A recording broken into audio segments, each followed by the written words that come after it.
दिल्ली के गौतमपुरी में रहने वाले मोहम्मद हसनैन अपने बेटे इसाक अमीर के साथ अवैध रूप से पाकिस्तान चले गए हैं। वहां उन्होंने मीडिया से बात की और कहा कि भारत में मुसलमानों के साथ ज्यादती हो रही है, जिसके कारण वो पाकिस्तान आए हैं। भले उन्हें जेल में डाल दिया जाए, लेकिन वापस उनके देश ना भेजा जाए। हम हर तरह से परेशान होकर आपकी खिदमत में हाजिर हुए हैं। कानून के तहत अगर आपको वापस इंडिया भेज दिया जाता है तो मंजूर नहीं है। आप मुझे जान से मार दें, गोली मार दें, मुझे हर सज़ा मंजूर है। आपकी दी हुई हर सज़ा मंजूर है। ये मेरे ख्वाबों का मुल्क है। बस हिंदुस्तान वापस नहीं जाना चाहिए। इस खबर के सामने आने के बाद जाफराबाद और गौतमपुरी के रहने वाले लोग हैरान हैं, क्योंकि वो मानते हैं कि मोहम्मद हसनैन एक पढ़े हुए समझदार व्यक्ति थे। हसनैन मूलतः जमशेदपुर के रहने वाले थे, लेकिन 40 साल पहले वो दिल्ली आ गए थे और जाफराबाद के इलाके में किराए पे रह रहे थे। यही नहीं, उन्होंने साल 2009 और 2014 का लोकसभा चुनाव भी निर्दलीय लड़ा था। हार का सामना करना पड़ा था उन्हें। यही वो कमरा है जिसमें मोहम्मद हसनैन अपने बेटे के साथ रहते थे, जो अवैध रूप से पाकिस्तान चले गए हैं। दरवाजे पे ताला लटका हुआ है और अभी भी यहाँ जो आसपास के लोग हैं वो हैरान हैं कि आखिर ऐसा कैसे हुआ।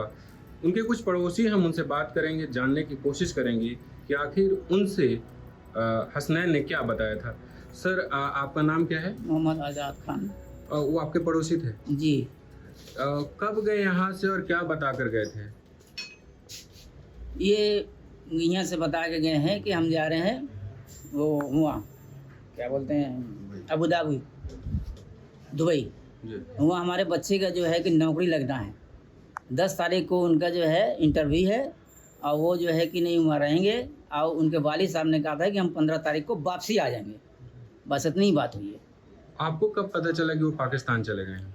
हमें कल पता चला, वो भी सोशल मीडिया पे जो आया बता सब पे। वो आपके कब से पड़ोसी हैं और आप उनके बारे में वो क्या जानते हैं, क्या करते थे? ये तो रहते थे 8 महीना हुआ, अभी 7-8 महीना हुआ है जी।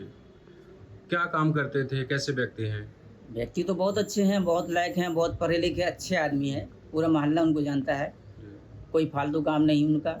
बच्चे को पढ़ाते थे, LLB पढ़ाते थे। वो 7-8 महीने पहले किराए पे दिया है हमने आज़ाद। हाँ। तो वो आज़ाद के साथ उन्होंने किराया शेयर करने के चक्कर में उन्होंने अपने साथ रख लिया आज़ाद भाई ने। तो वो साथ में रहते थे। हमारा जो किराया का लेना देना जो था आज़ाद जी से था।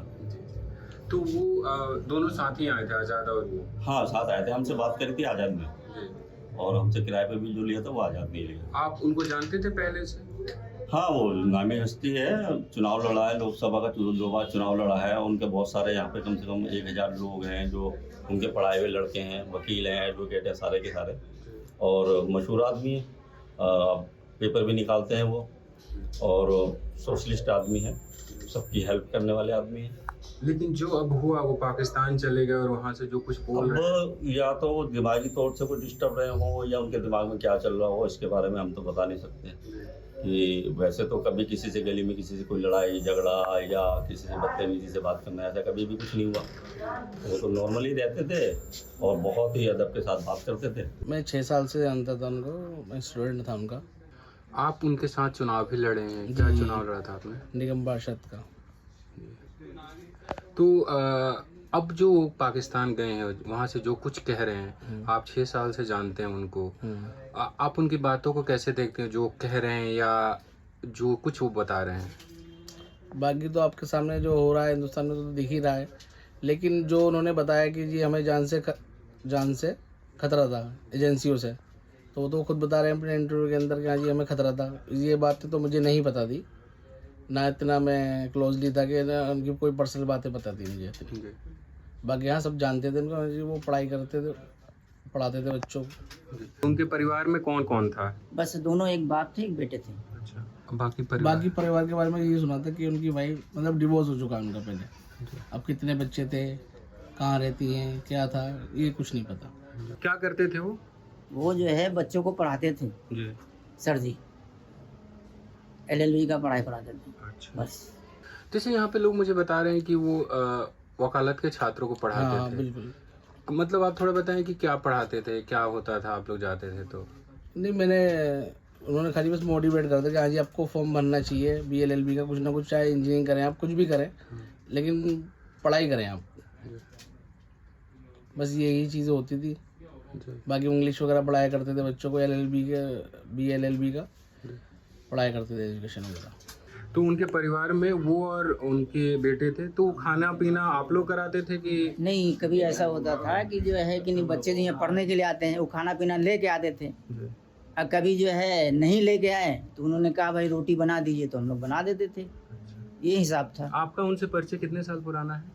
हमारा परिचय जो है समझ लीजिए कि 2 साल पुराना है बस। आप लोगों से अच्छे से रहते थे? हाँ, बहुत अच्छे, बहुत अखलाकमंद आदमी है भाई। बढ़िया सही थे आदमी, ऐसी बात नहीं है, सबसे अच्छा व्यवहार था, कभी किसी लड़ाई झगड़ा कुछ नहीं, कोई बदतमीजी नहीं, खामोश रहते थे ज़्यादातर। पाकिस्तान में जाकर मोहम्मद हसनैन ने भारतीय मुसलमानों की स्थिति के बारे में जो कुछ भी कहा, इसको लेकर हमने गौतमपुरी और जाफराबाद में रहने वाले कई लोगों से बात की। ज़्यादातर लोग कैमरे पे नहीं आना चाहते, उनके मन में डर है, लेकिन उनका कहना है कि भारतीय मुसलमानों के साथ जो कुछ भी हो रहा है वो सबके सामने है। लेकिन पाकिस्तान जाने का निर्णय बिल्कुल ही गलत था। भारत में रहकर संवैधानिक तरीके से वो अपने हक की लड़ाई लड़ते। हसनैन पर जाफराबाद और खजूरी खास थाने में 2 मामले दर्ज हैं। वो जेल भी जा चुके हैं।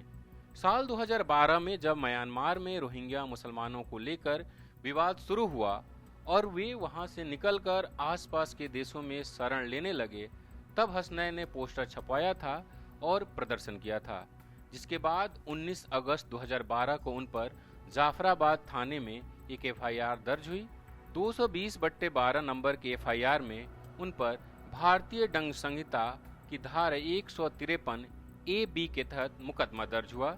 इसी में वो 68 दिन जेल में रहे, अभी जमानत पर बाहर थे। धारा 153 AB ऐसे कृत्य पर दंडित करता है जो विभिन्न धार्मिक, नस्लीय, भाषीय या क्षेत्रीय समूहों या जातियों या समुदायों के बीच सद्भाव के खिलाफ है और जिनसे सार्वजनिक शांति भंग होती हो या भंग होने की संभावना पैदा होती हो। इसके अलावा साल 2002 में खजूरी खास थाने में हसनैन पर IPC की धारा 353, 186, 427, 506, 34 के तहत मुकदमा दर्ज हुआ था। इसका FIR नंबर है 6/2002। इनके एक करीबी ने बताया कि खजूरी खास में कुछ घरों को तोड़ा जा रहा था जहां ये विरोध करने पहुंचे थे। हसनैन कोर्ट में अपने केस की पैरवी खुद ही करते थे। बसंत कुमार, newlaundry.com के लिए, दिल्ली से। आज सोशल मीडिया से लेकर आपके चलते फिरते जीवन में भी पत्रकारिता के बुरे दौर की चर्चा होती है, क्योंकि जिन लोगों पर सूचना देने की जिम्मेदारी है वो आपके लिए नहीं बल्कि कॉरपोरेट और सरकारों को फायदा पहुंचाने में लग गए हैं। विज्ञापन मॉडल को खारिज कर आप इस बीमारी को दूर कर सकते हैं और अपने नारे को बुलंद कीजिए। मेरे खर्च पर आज़ाद है खबरें।